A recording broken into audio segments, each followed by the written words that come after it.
Présent au carnet de campagne de Philippe Mallet. Bonsoir. Bonsoir. Philippe. Alors la semaine est décisive car les candidats n'ont plus que 3 jours pour déposer leur liste. Oui, la date limite, on l'a déjà dit ici, est fixée au jeudi 6 mars 18h. Après, bien, il sera trop tard. Mais cette contrainte est valable non seulement pour les listes, mais aussi pour les candidats qui se présentent dans les communes de moins de 1000 habitants. Des candidats qui doivent désormais se déclarer, même s'ils partent au municipal à titre individuel. C'est le message que tentent de faire passer depuis quelques jours les représentants de l'État, aussi bien en Creuse qu'en Corrèze et en Haute-Vienne.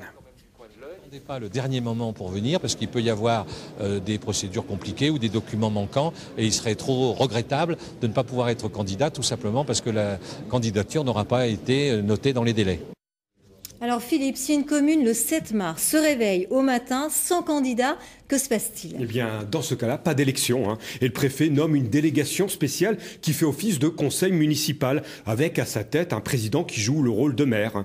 Cette délégation ne peut que gérer les affaires courantes. Ensuite, dans un délai de 3 mois maximum, eh bien, des élections sont organisées. Et s'il n'y a toujours pas de candidat, dans ce cas-là, la commune en question est rattachée à la commune voisine. Alors, venons-en maintenant à la campagne à proprement parler. Finalement, où en est-on sur Brive? Alors, permettez d'abord cette image avec ce dernier hommage à Jean Charbonnel, l'ancien maire de Brive, mercredi dernier à Paris, une cérémonie à laquelle assistait notamment Philippe Noche, l'actuel député maire, et son adversaire de l'UMP, Frédéric Soulier. Cela étant dit, pour répondre directement à votre question, avec Bernard Murat, battu en 2008, ils seront 3 en lice à Brive, ou plutôt ils étaient 3, car désormais, depuis quelques jours, un 4e candidat s'est invité dans la campagne, à savoir Daniel Frégefond d'Europe Écologie Vert, qui entend bien troubler le jeu à gauche.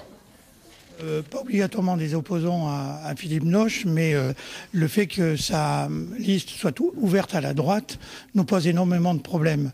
Donc nous sommes devant une situation qui est quand même assez difficile à comprendre, car une liaison entre le PS, le PC et le MoDem est pour nous un sujet de différence par rapport à notre liste.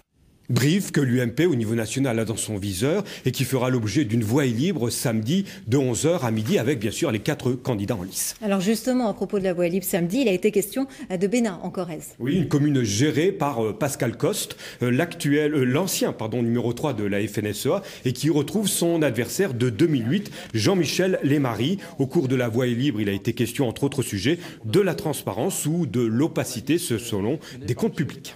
Nous n'avons pas pu avoir le compte administratif, puisque, semble-t-il, ça a été refusé par M. Pascal Coste. Vous n'avez pas voulu communiquer les documents? Non, je ne peux pas laisser dire ça. Non, mais simplement... Vous allez là, non mais oui. je ne peux pas laisser dire... C'est un site du ministère des Finances. Je n'ai pas pu accéder aux chiffres. Non, je ne peux pas laisser dire ça. Voilà, donc une voie libre de samedi. Puis à signaler aussi qu'à Panazol, le 3e ville du département de la Haute-Vienne, il y aura finalement une 3e liste. Ça va créer la surprise. Bruno Comte, qui avait été en 2008 le candidat officiel du Parti socialiste sur cette commune. Merci Philippe, en tout cas à lundi prochain.